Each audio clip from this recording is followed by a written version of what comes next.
보통 우리가 직장 생활하면서 누군가의 업무 역량을 평가한다고 하면 약간 꽤 선명한 그림을 기대하게 되잖아요. 네, 그렇죠. 확실한 걸 원하죠. 막 이번 달 영업 실적이 목표치 대비해서 120%를 달성했는가? 아니면 프로젝트 마감 기한을 정확히 지켰는가? 아니면 불량률을 몇 퍼센트나 낮추었는가, 그런 눈에 보이는 확실한 지표들이요. 우리는 그런 걸 편안하게 느낍니다. 맞아요. 마치 엑스레이 사진처럼 딱 부러지는 결과물이 있잖아요. 그럼 인사팀에서 그 수치를 바탕으로 자, 당신의 이번 분기 성과는 A등급입니다. 이렇게 선언하는 과정이죠. 숫자는 일단 거짓말을 하지 않으니까요. 그리고 주관이 개입될 여지도 적고요. 근데 만약에 그 평가의 대상이 실무자의 실적이 아니라 위기에 처한 조직을 이끄는 리더십이라면 어떨까요? 아, 리더십이요? 네. 갑자기 선명하던 엑스레이 기계가 고장난 것처럼 모든 게 엄청 흐릿해집니다. 명확한 정답이 없는 진흙탕 속에서 방향을 찾아야 하는 거죠. 복잡한 진단표를 마주하게 되는 셈이네요. 맞습니다. 오늘 우리의 심층 탐구는 바로 이 흐릿한 안개 속에서 시작합니다. 여러분, 직장인들을 위해 아주 정교하게, 아니 사실 아주 악랄하게 설계된 방탈출 게임에 갇혔다고 상상해 보십시오. 방탈출 게임이요? 네. 단 여러분이 뚫고 나가야 할 장애물은 무슨 복잡한 자물쇠 이런 게 아니고요. 업무 스트레스에 완전히 짓눌려서 폭주하기 직전인 중간 관리자입니다. 와, 상상만 해도 숨이 막히네요. 이 방탈출 게임의 룰을 담고 있는 매뉴얼이 바로 오늘 우리가 해부할 자료인 거잖아요. 그렇습니다. 오늘 여러분과 함께 살펴볼 자료는 평소라면 절대 외부로 유출되지 않을 굉장히 은밀한 기업 내부 문서입니다. 케인즈 그룹에서 작성한 2016년 보직 역량 평가 사전 교육 가이드입니다. 정확히는 역할 수행 기법 퍼실리테이터 종합 가이드죠. 네, 맞아요. 이번 심층 탐구 미션은 단순히 어떤 기업의 흔한 교육 매뉴얼을 훑어보는 게 절대 아닙니다.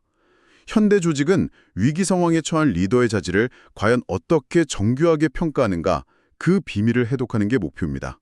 흥미로운 주제네요. 근데 여기서 의문인 게요. 겨우 15분이라는 짧은 면담 시간 동안 한 사람의 진짜 리더십 역량을 평가한다는 게 과연 가능한 일일까요? 사실 그 15분은 동네 카페에서 차 한잔하면서 대화를 나누는 그런 시간이 아니기 때문에 가능합니다. 아, 완전 다른 분위기군요. 네, 이건 고도로 압축된 심리적 압박 면접의 현장이거든요. 가이드라인에 설정된 무대가 가상의 공공기관인 한국도시교통공단이에요. 한국도시교통공단이요? 네, 이 평가를 받는 대상자는 공단의 모빌리티 서비스 실장 이도윤이라는 역할을 맡습니다. 그리고 그를 평가하는 퍼실리테이터는 방금 말씀하신 그 폭주하는 중간 관리자 역할을 연기하게 되고요. 문제의 부하 직원인 플랫폼 운영팀장 박상훈 역할이죠. 맞습니다. 아주 실감나게 연기해야 하는 역할입니다. 여기서 정말 흥미로워지는 점은요. 이 전체 과정을 치르는데 주어지는 시간이 단 65분밖에 없다는 겁니다. 65분이요. 엄청 짧네요. 진짜 짧죠. 시작하고 10분 동안 룰 안내를 받고요. 그 다음 30분 동안 무려 9개의 참고 자료를 미친 듯이 분석해야 합니다. 9개나요? 30분 만에요? 네, 부서, 이메일, 주간 회의록, 직원들 사내 메신저, 외부 언론 뉴스 기사에다가 공단 내부 운영 규정까지 막 전부 쏟아져요. 와, 진짜 정신없겠네요. 그리고 그 30분이 딱 지나면 바로 박상훈 팀장과 숨막히는 15분간의 1대1 면담에 들어갑니다. 마지막 10분 동안 피드백을 받으면서 끝나고요. 그러니까 30분 만에 그 텍스트 폭탄을 다 소화하고 대책을 세워야 한다는 거네요? 네. 여러분 상상이 되시나요? 이건 약간 대놓고 실패하라고 만든 구조 아닙니까? 이걸 더 큰 그림과 연결해 보자면요. 바로 그 실패할 수밖에 없는 구조가 이 평가의 핵심 메커니즘입니다. 아, 일부러 그렇게 만든 거군요. 그럼요. 사람에게 30분 동안 9개의 복잡한 문서를 던져주면 당연히 인지적 과부하가 옵니다. 머릿속이 하얗게 변하죠. 멘붕이 오는 거죠? 맞아요. 이 테스트는 무슨 문서 더미에서 숨은 찾기 하듯 정답을 찾는 게 아니에요. 가이드라인에도 정답이 정해진 문제가 아니라고 명시되어 있거든요. 정답이 없다고요? 네, 압박감을 극대화해서 피평가자가 평소에 머리로 외우고 있던 그 이상적인 리더의 가면을 벗겨내는 겁니다. 극한 상황에서 무의식적으로 튀어나오는 본연의 리더십 스타일을 보는 거죠. 아, 코칭, 피드백, 공정성, 동기부여 이런 역량들을 어떻게 현실에서 증명해내는지를 확인하는 거네요. 정확합니다. 바로 그거예요. 인지적 과부하를 줘서 진짜 밑바닥을 보게 만든다니 진짜 무서운 설계네요. 자, 이 부분을 한번 파헤쳐보죠. 이 치열한 압박 테스트의 중심에 서 있는 보스몬스터 박상훈 팀장은 대체 어떤 사고를 쳤길래 이 평가의 주인공이 된 걸까요? 궁금하시죠? 박 팀장의 인사 파일 데이터를 들여다보면 상황이 아주 모순적입니다. 2016년 5월에 팀장으로 승진한 그는 원래 추진력이 엄청 뛰어난 조직의 에이스였어요. 에이스였는데 왜 문제가 생겼을까요? 최근 지표를 보면 성과 평가가 92점에서 88점으로 떨어졌고요. 동료와 부하 직원들이 평가하는 다면 평가는 85점에서 79점으로 완전 곤두박질 쳤습니다. 다면 평가가 그 정도로 떨어졌다는 건 팀 내부 분위기가 심각하다는 뜻이거든요. 그 숫자가 하락한 원인이 자료에 나와 있죠. 맞습니다. 2017년 1월 11일 주간 회의록이랑 사내 메신저 대화록에 아주 적나라하게 드러나 있습니다. 회의록에 보면 박 팀장은 팀원들 의견을 묻는 게 아니라 그냥 일방적으로 지시하고 통보만 하고 있어요. 맞아요. 팀원이 현실적인 어려움을 막 토로하면서 질문을 해도 우선 진행 후 다시 보자 이러면서 대화의 셔터를 쾅 닫아버리죠. 그 결과가 바로 김진우 과장과 최민서 대리의 메신저 대화에 나타납니다. 실무자들은 우선순위가 왜 자꾸 바뀌는지 기준조차 공유받지 못하니까 극도로 위축되어 있는 거예요. 불만이 쌓이는 걸 넘어가지고 아예 입을 닫아버린 완전 수동적인 상태가 된 거네요. 그걸 보면서 약간 저는 이런 생각이 들더라고요. 어떤 생각이요? 마치 최고급 레스토랑 주방장이 음식 맛을 보고 조화를 맞춰야 하는데 그런 관리 역할을 완전 내팽개치고 주방 보조들한테 막 빨리 볶아, 접시 당장 내보내 이렇게 소리만 지르고 있는 격이랄까요? 아주 적절한 비유네요.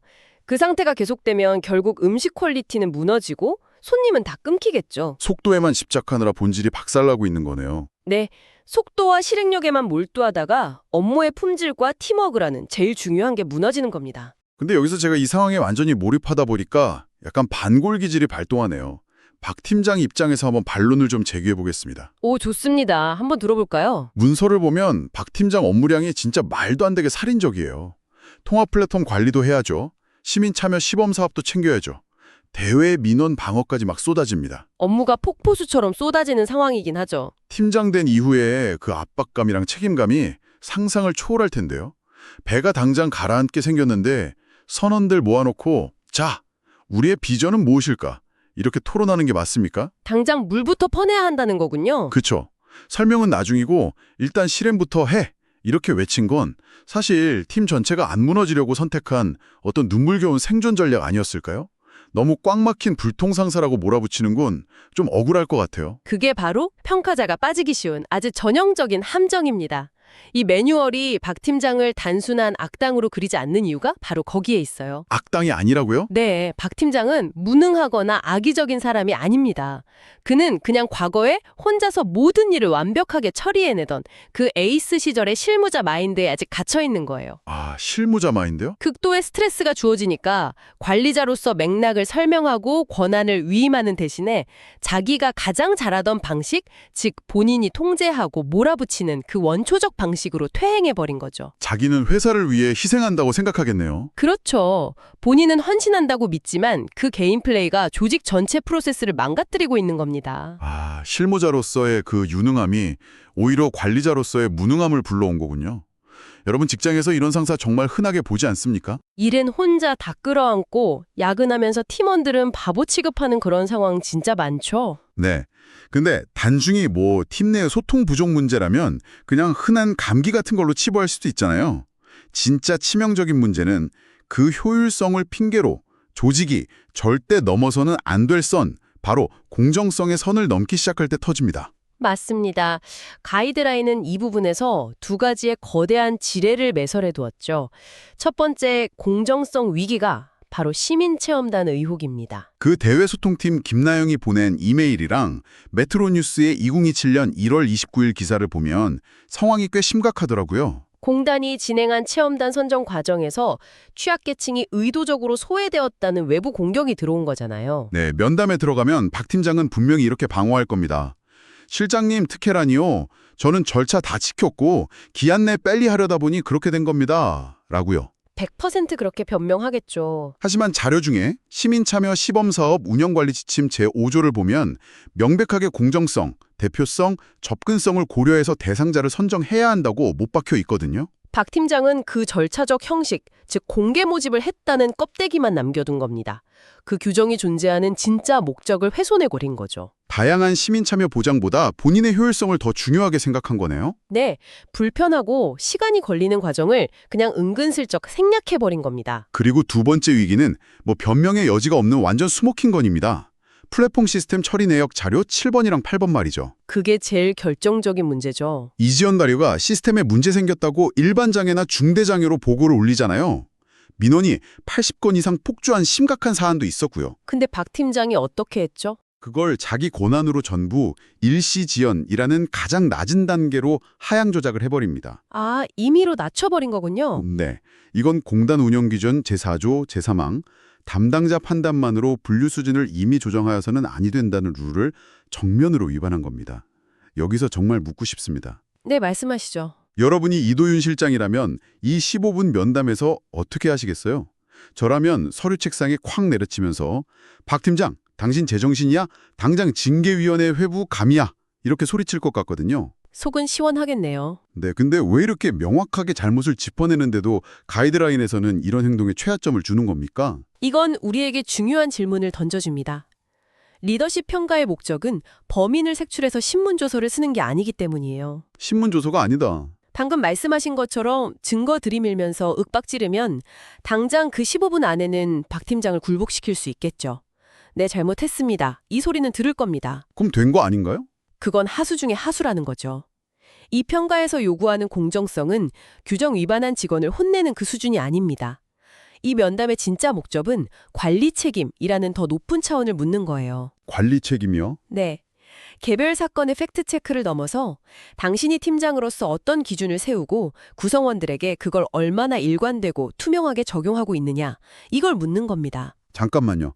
그러니까 단순히 너 사조 사망 어겼지가 아니라 당신의 그런 불투명한 결정이 팀원들이 따를 기준을 어떻게 붕괴시키는지 알고 있냐. 이렇게 시야를 확장시켜야 한다는 거군요. 정확합니다.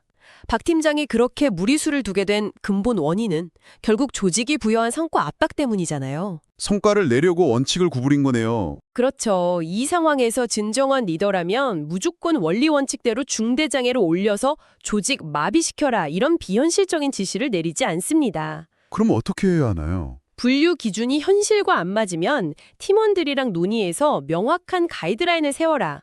그리고 예외적으로 조정이 필요하면 혼자 덮지 말고 투명하게 기록을 남기라며 균형점을 제시하죠. 와, 듣다 보니까 이 15분짜리 면담이 진짜 한편의 치열한 심리전이네요. 그렇다면 이제 가장 중요한 클라이맥스입니다. 과연 이 엇나간 박 팀장의 마음을 어떻게 돌려세울 것인가? 제일 어려운 부분이죠. 가이드라인에 명시된 최우수 평가 기준, 이른바 피드백과 동기부여의 예술에 대해 파고들 시간입니다. 면담이 시작되면 퍼실리테이터가 연기하는 박 팀장은 아마 엄청난 전투태세로 나올 겁니다. 네, 실장님, 성과 안 나오면 제 책임이지 않습니까? 위에서 밀어붙이라면서요. 그래서 제가 악역 맡은 겁니다. 이러고 막 항변하겠죠. 네, 지침서에도 피평가자가 웬만한 논리를 펴기 전까지는 절대 물러서지 말고 강하게 저항하라고 되어 있거든요.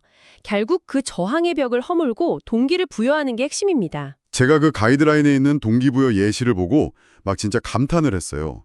여기서 요구하는 대화의 기술은 그야말로 예술입니다. 어떤 부분에서 그렇게 느끼셨나요? 방금 전까지 서류 보면서 화가 잔뜩 났어도 냅다 비판부터 꽂아 넣지 않더라고요. 첫 마디는 박 팀장의 헌신과 단기 성과를 명확하게 인정해주는 걸로 시작합니다. 방어벽을 낮추는 거군요. 네, 박 팀장님, 짧은 기간에 수많은 사업 책임지느라 정말 고생 많았습니다. 그 성과 내가 제일 잘합니다. 이렇게 상대의 노력을 먼저 던져주는 거예요. 심리적으로 방어벽이 쳐진 상태에서는 아무리 옳은 소리를 해도 안 들리거든요. 자기가 공격받는다고 느끼면 방어 기제만 작동하죠. 맞아요. 성과를 인정해주는 건 단순한 칭찬이 아니라 대화 주도권을 가져오는 필수 작업이더라고요. 그리고 여기서 진짜 고수의 기술이 나옵니다. 박 팀장한테 가장 뼈아픈 데이터가 그 다면평가 점수 하락이었잖아요. 네, 85점에서 79점으로 떨어졌죠. 하수라면 이걸 약점 삼아서 막 찌를 거예요. 팀원들이 당신 불만 많다 이런 식으로요. 근데 가이드라인이 제시하는 고수의 화법은 완전 다릅니다. 어떻게 접근하나요? 팀장님, 이 점수 하락은 당신이 무능하다는 뜻이 아닙니다.